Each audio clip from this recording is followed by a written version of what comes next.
নমস্কাৰ আমি মৃত্যুক সকলো ফালৰ পৰা ঢাকিব আৰু লুকুৱাব বিচাৰো আৰু এই কাৰণেই শ্মশান বা কবৰস্থান গাঁৱৰ বাহিৰত কৰবাত সচৰাচৰ মানুহে অহা যোৱা নকৰা ঠাইত থাকে কিন্তু একচুয়ালি বনাব লাগে গাঁৱৰ ঠিক সন্মুখত যাতে দিনটোত 25 বাৰ শ্মশানে মনত পেলাই দিব পাৰে এইটোৱেই তোমাৰ অন্তিম স্থান এনেইতো আমি সকলোৱে জানোৱেই যে সকলোৱে এদিন মৰিবই লাগিব কিন্তু ইয়াক আমি কেতিয়াও মানি ল'ব নিবিচাৰো সেই কাৰণে ইন্সুৰেন্সৰ নিচিনা এটা জৰুৰী বস্তুক আমি সদায় এৰাই চলো মানুহে কয় শুভ চিন্তা কৰিবা সদায় তোমাৰ একোৱেই নহয় কিন্তু আমি যদি বাতৰি কাকতবোৰ আৰু নিউজবোৰ চাওঁ এনেকুৱা খবৰবোৰ ভৰি থাকে कोरबात एक्सीडेंट होल एक बहुत बड़ा एक्सीडेंट पेश आया है टनल में। आपको बता दूं कि बानिहाल काजीकुंड जो टनल है, नवयुग टनल है, उसके अंदर एक एसआरटीसी बस जो कि जम्मू से श्रीनगर की ओर जा रही थी। आप सीसीटीवी फुटेज देख सकते हैं जो सामने बहुतो मानु मरिले कोरबात ट्रेन एक्सीडेंट होल और कोरबात प्लेन एक्सीडेंट होल মাজতে जेजुत पैसेंजार कঢ়িয়াই নিয়া এখন প্লেন সাউথ কোৰিয়াৰ চহৰত ৰানৱেৰ বাহিৰত ওলাই গৈ ৱালত খুন্দা মাৰিলে ফলত 181 জন পেছেঞ্জাৰৰ ভিতৰত 179 জনৰে মৃত্যু হ'ল তাৰ পিছত জয়পুৰ আজমিৰ হাইৱেত এলপিজি টেংকাৰ এখনে ট্ৰাক এখনত খুন্দা মাৰিলে ফলত অন স্পট 11 জন মানুহৰ মৃত্যু হ'ল আমি সদায় এনেকুৱা ঘটনাবোৰ বাতৰি পঢ়ি থাকো শুনি থাকো কিন্তু এই ঘটনাবোৰৰ পৰা নিজকে সদায় এৰাই চলো গুৰুত্ব নিদিওঁ বহুতো মানুহে এনেকৈ ভাবি লয় মোৰ লগত এনেকুৱা ঘটনা হ'বই নোৱাৰে কিন্তু সত্য কথা ক্ষন্তকৰ ভোজ খাওঁতা নাই আপোনাৰ বা যিকোনো মানুহৰ ক্ষেত্ৰতেই এনেকুৱা ঘটনা ঘটিব পাৰে এজন মানুহ আছিলে মহেন্দ্ৰ মটৰ এক্সিডেন্টত মৰি থাকিলে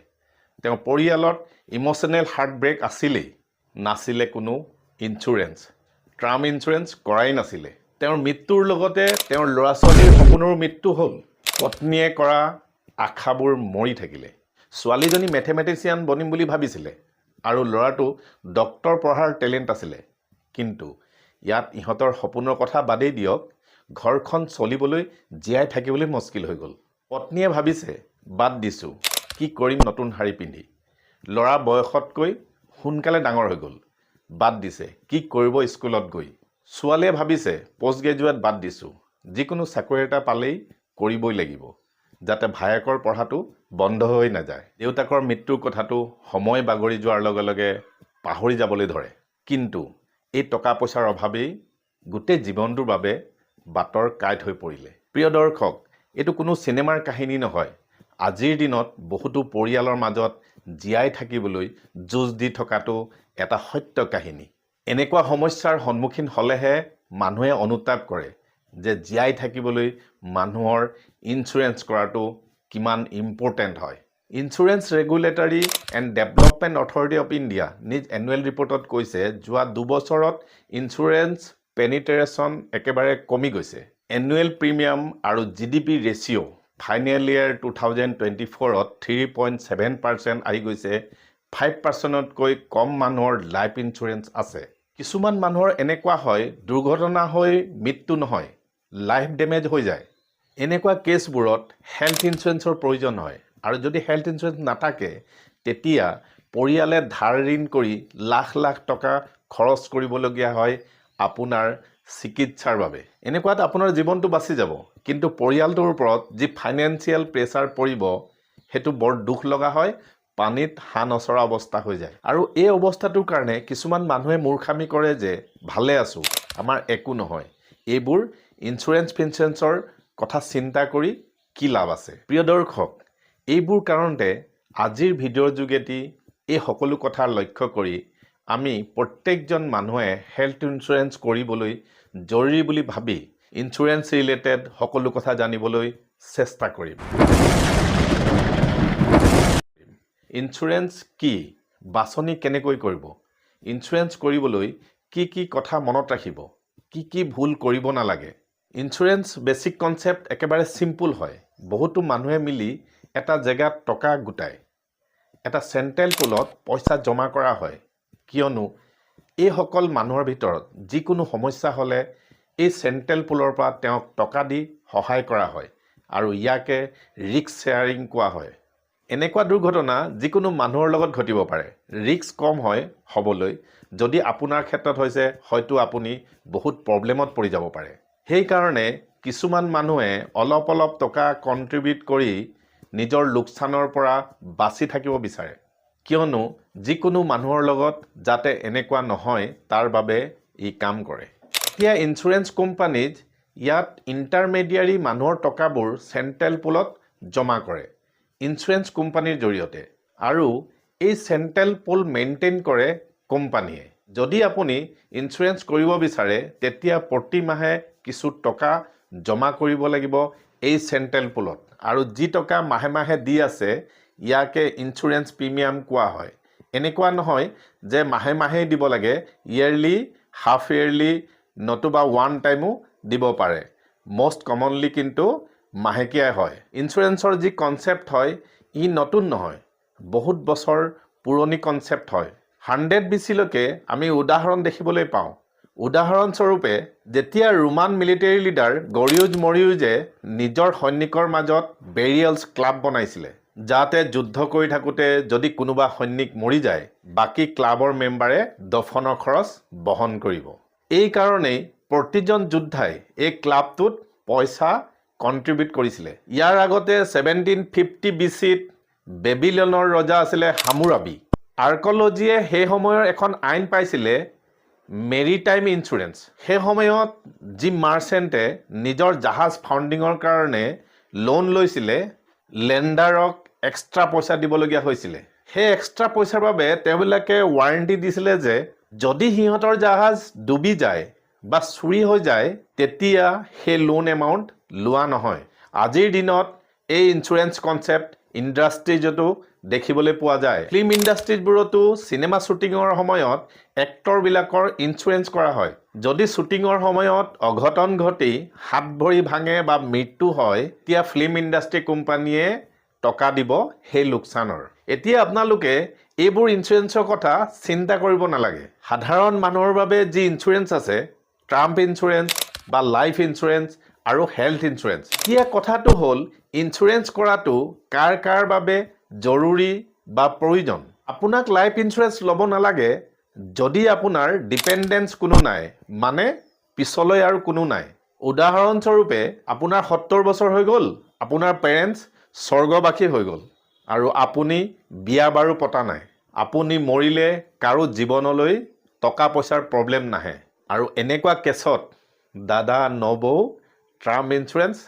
থাকিবলৈ দিয়ক। দ্বিতীয়তে, যদি আপুনি ধনী মানুহ হয়, আপুনি ইমানেই টকা ঘটিলে আপোনাৰ 7 পুৰুষ বহি বহি খাব পাৰে। আৰু যদি হয় দাদা নবৌসকল, আপোনালোকক ইঞ্চুৰেঞ্চ কৰিবলৈ প্ৰয়োজনেই নপৰে। তৃতীয়তে, যদি আপুনি নন বায়'লজিকেল মানুহ হয়, আপুনি ভাবিছে আপোনাৰ কেতিয়াও বেমাৰ নহ'বই, তেতিয়াও আপুনি হেল্থ ইঞ্চুৰেঞ্চ কৰাৰ কথা বাদ দিব পাৰে। কিন্তু বাকী আৰু যি মানুহ আছে এই তিনিটা কণ্ডিশ্যন ছেটিছফাই হোৱা নাই, 70 বছৰ তলত আছে আৰু বহুতো ধনী মানুহ নহয়, তেতিয়া আপোনাৰ প্ৰয়োজন আছে টাৰ্ম ইঞ্চুৰেঞ্চ আৰু হেল্থ ইঞ্চুৰেঞ্চ কৰিবলৈ মাথো এটা আইডিয়া। যদিও আপোনাৰ ইতিমধ্যে বহুতো ইঞ্চুৰেঞ্চ কৰা আছে তেতিয়াও আপুনি এই ভিডিঅ'টি মন দি চাওক, কিয়নো ইয়াত দুটা দিশ আছে। প্ৰথমতে হ'ল আপোনাৰ ইঞ্চুৰেঞ্চ আছেনে নাই, দ্বিতীয়টো হ'ল আপোনাৰ ওচৰত এটা ভাল ইঞ্চুৰেঞ্চ আছেনে নাই। এতিয়া লাইফ ইঞ্চুৰেঞ্চ বেলেগ বেলেগ প্ৰকাৰৰ থাকে য'ত 100% মানি বেক পাব পাৰে। যিমান টকা প্ৰিমিয়াম দি আছে আপুনি মাহেকত এটা সময়ত সকলো টকা একেলগে পাই যাব। ইয়াকে জিৰ' কষ্ট ইঞ্চুৰেঞ্চ বুলি কোৱা হয়, আৰু কিছুমানে ইয়াক 100% ৰিফাণ্ড ইঞ্চুৰেঞ্চ বুলিও কয়। আৰু দুসৰা টাইপৰ এটা ইঞ্চুৰেঞ্চ আছে, পাৰ্টিকুলাৰ টাৰ্ম এটা সময়লৈকে থাকে, 10 বছৰ 20 বছৰ 30 বছৰলৈ, যি আপুনি ডিচাইড কৰে। এই টাৰ্মৰ ভিতৰত যদি আপুনি নমৰে, জীয়াই থাকে, তেতিয়া আপুনি এটকাও নাপায়। ইয়াকে টাৰ্ম ইঞ্চুৰেঞ্চ বুলি কয়।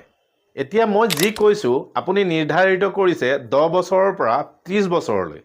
এই পিৰিয়ডৰ ভিতৰত আপুনি মৰিলেহে আপোনাৰ টকা পাব পৰিয়ালে, আৰু যদি মৰা নাই পৰিয়ালে একো নাপায়। এইটো শুনিবলৈ বেয়া লাগিছে কিন্তু সবতকৈ ভাল ইঞ্চুৰেঞ্চ হয় একেবাৰে কম পইচাত এই ইঞ্চুৰেঞ্চ কৰিব পাৰি যিটো সকলো মানুহে কৰিব পাৰে যদি আপুনি ভাবিছে মোৰ 40 বছৰ হৈছে আৰু 12 বছৰৰ পিছত মোৰ 52 বছৰ হৈ যাব আৰু তেতিয়ালৈকে মই ইমানেই টকা ঘটিম যে মোৰ ল'ৰা ছোৱালীক মই পাইলট বনাম ডক্টৰ বনাম বা ভাল এটা বিজনেছ কৰিম আৰু যি 12 বছৰ মই এতিয়া থাকিব সেই 12 বছৰত মই যি দৰমহা পাবলগীয়া আছে বা মোৰ যি ইনকাম হয় তাৰ পৰাই মই সকলো মেনেজ কৰি ল'ম আৰু যদি এই 12 বছৰৰ ভিতৰত আপোনাৰ মৃত্যু হৈ গৈছে তেতিয়া সকলো শেষ হৈ যাব সেই কাৰণেই এই 12 বছৰৰ বাবেই আপোনাৰ টাৰ্ম ইঞ্চুৰেঞ্চৰ প্ৰয়োজন আছে এই পিৰিয়ডৰ ভিতৰত আপুনি যদি মৰিছে আপোনাৰ পৰিয়ালে 2 কৰোৰ টকা পাব পাৰে যদি সেটেলমেন্টৰ ক্ষেত্ৰত একো খেলিমেলি নহয় যদি আপুনি বিয়া বাৰু পতা নাই তেতিয়াও টাৰ্ম ইঞ্চুৰেঞ্চ লৈ ল'ব লাগে কাৰণ যিমান ডেকা হৈ থাকোঁতেই আপুনি টাৰ্ম ইঞ্চুৰেঞ্চ ল'ব সিমানেই কম টকা খৰচ হ'ব বয়স বঢ়াৰ লগে লগে প্ৰিমিয়ামো বাঢ়ি গৈ থাকে ঠিক তেনেকৈ আপুনি কিমান টকাত নিজৰ লাইফ কভাৰ হোৱাটো বিচাৰিছে 1 কৰোৰ 2 কৰোৰ 3 কৰোৰ 4 কৰোৰ 5 কৰোৰ তাৰ ওপৰতে প্ৰিমিয়াম আহিব যিমান দীঘলীয়া হ'ব ইমান প্ৰিমিয়াম কমকৈ আহিব এটা কথা মনত ৰাখিব যেটো কোম্পানীত আপুনি ইঞ্চুৰেঞ্চ খুলিব তাৰ ব্ৰেকগ্ৰাউণ্ডটো ভালকৈ চাই ল'ব কিমান কেছ সেটেলমেন্ট কৰিছে কিমান পৰিয়ালক টকা আদায় দিছে ক্লেইম সেটেলমেন্ট ৰেচিঅ ভালকৈ চাই ল'ব লাগে কিছুমান বস্তু আপুনি চাই ল'ব কি ফেচিলিটি আছে কোনবোৰ হস্পিটালৰ ফেচিলিটি আছে আৰু আইচিইউৰ ফেচিলিটি আইচিইউ বহুত প্ৰকাৰৰ থাকে কেইবাটাও ভাগ থাকে আইচিইউৰ গতিকে আইচিইউ কোনবোৰ আইচিইউ ফেচিলিটিত আছে আৰু আপোনাৰ টকাবোৰ যিবোৰ খৰচ হ'ব সেইবোৰ ওৱান টাইম তেওঁলোকে দিয়ে নে ইনষ্টলমেন্টত দিয়ে আৰু এটা কথা মনত ৰাখিব যেতিয়া হেল্থ ইঞ্চুৰেঞ্চ আপুনি ক্লেইম কৰে তেতিয়া তেওঁলোকে সেটেলমেন্টৰ ক্ষেত্ৰত কিছুমান অসুবিধাৰ সৃষ্টি হয় সেই কাৰণে সেই ইঞ্চুৰেঞ্চ কোম্পানীক আপুনি নিজে উইলিংলি ক'ব যে আপোনাৰ হেল্থটো তেওঁলোকে এজন ভাল চিকিৎসকৰ ওচৰত হেল্থ চেকআপ এটা ভালকৈ কৰাই ল'ব কাৰণ আপোনাৰ কি বেমাৰ আছে নাই সকলো তেওঁলোকে নিজে চাই ল'ব তেতিয়া ইন কেছ যদি আপোনাৰ ক্লেইম কৰিবলগীয়া হয় তেতিয়া আপোনাৰ কোনো অসুবিধা নহয় সেটেলমেন্টৰ ক্ষেত্ৰত এতিয়া কথাটো হ'ল আপুনি এটা ভাল ইঞ্চুৰেঞ্চ কৰিব বিচাৰিছে লাইফ কভাৰ ইঞ্চুৰেঞ্চে হওক বা হেল্থ ইঞ্চুৰেঞ্চে হওক কিন্তু আপুনি কোনো আগমূৰ পোৱা নাই কি কৰিব কি নকৰিব কেনেকৈ বাছনি কৰিব প্লেনবিলাক তেতিয়া আপোনাক মই এটা এডভাইচ দিব পাৰোঁ আপুনি গুগলত সাৰ্চ কৰিব policybazar.com তাত গৈ আপোনাৰ প্ৰথমতে নামটো এন্ট্ৰি কৰিব আপোনাৰ মোবাইল নাম্বাৰ দিব ইমেইল এড্ৰেছ দিব ডেট অফ বাৰ্থ দিব আৰু তেওঁলোকে এটা ৰেজিষ্ট্ৰেচন কৰিব তাৰ পিছত তেওঁলোকৰ ফালৰ পৰা এজন এক্সপাৰ্টে আপোনাক সুন্দৰকৈ বুজাই দিব যে আপোনাৰ বয়সৰ অনুপাতে আপুনি কোনটো প্লেন চুজ কৰিব পাৰে আপোনাৰ কাৰণে কোনটো বেটাৰ হ'ব আৰু হেয়াই নহয় আপোনাক ক্লেইম সেটেলমেন্টৰ ক্ষেত্ৰতো পিছত যদি কিবা কেছ হয় তেতিয়াও আপোনাক টকা পাবৰ কাৰণে সকলো ফালৰ পৰা এক্সপাৰ্টে আপোনাক সহায় কৰিব হেল্থ ইঞ্চুৰেঞ্চৰ ক্ষেত্ৰত প্ৰতিজন মানুহে ঘৰৰ প্ৰতিজন সদস্যই বেলেগ বেলেগকৈ হেল্থ ইঞ্চুৰেঞ্চ কৰাতকৈ মই ভাবোঁ ফেমিলি প্লেন যিটো আছে যেটো ফেমিলি প্লেন হেল্থ ইঞ্চুৰেঞ্চ হেতুৱেই আপোনালোকৰ কাৰণে বেটাৰ হ'ব শেষত এইটো কথা নাভাবিব মই আপুনি হেলদি আৰু ডেকা হৈ আছো মোৰ কি দৰকাৰ ইঞ্চুৰেঞ্চৰ যদি আপুনি হেলদি আৰু ফিট আছে তেতিয়া এয়াই আপোনাৰ বাবে ভাল সময় এটা হেল্থ ইঞ্চুৰেঞ্চ কৰিবলৈ কিয়নো এয়াই উপযুক্ত সময় আপোনাৰ বাবে কম পইচাত হেল্থ ইঞ্চুৰেঞ্চ পাবলৈ এয়া হ'ল মূল কথালৈ আপুনি চিন্তা কৰক মাহেকত আপুনি কম পইচা দি থাকিব আৰু আগলৈ আপুনি 40 বছৰলৈ ইনচুৰ হৈ থাকিব মানে আপোনাৰ জীৱনটোৰ বাবে টেনচন ফ্ৰী হৈ থাকিব একচুয়ালি ইঞ্চুৰেঞ্চৰ বেসিক কনসেপ্ট এইটোৱেই সেন্স অফ সিকিউৰিটি পাওক আপুনি নেক্সট ভিডিঅ'ত ইঞ্চুৰেঞ্চ ৰিলেটেড টাৰ্ম ইঞ্চুৰেঞ্চে হওক হেল্থ ইঞ্চুৰেঞ্চে হওক কি কথা মনত ৰাখিব